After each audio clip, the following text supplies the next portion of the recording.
नमस्कार. आजपासून मनाच्या श्लोकांची सिरीज सुरू करतोय.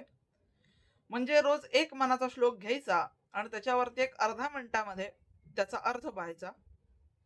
असं सुरू करतोय. तर आजच्या पहिल्या मनाच्या श्लोकाला सुरुवात करूया. जय जय रघुवीर समर्थ.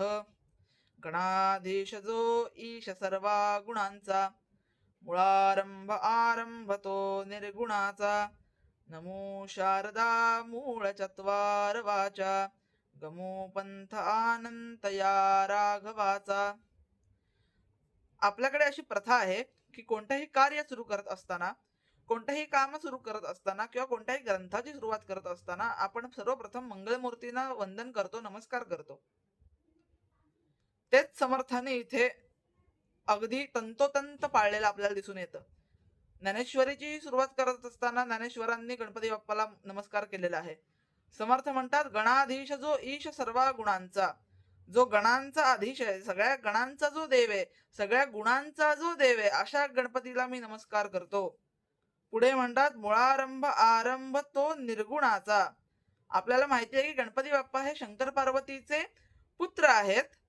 तसंच हा अर्थ जसा आपल्याला माहिती आहे, तसंच गणपती बाप्पा हे ओमकार स्वरूप आहेत.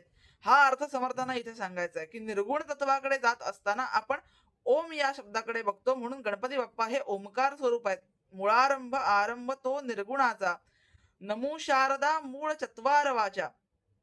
आपल्याला ज्या 4 वाण्या आहेत, त्या वाण्यांची जी मूळ देवता आहे, 4 वाण्यांची जी मूळ देवता आहे, विद्याची जी देवता आहे, ती सरस्वती.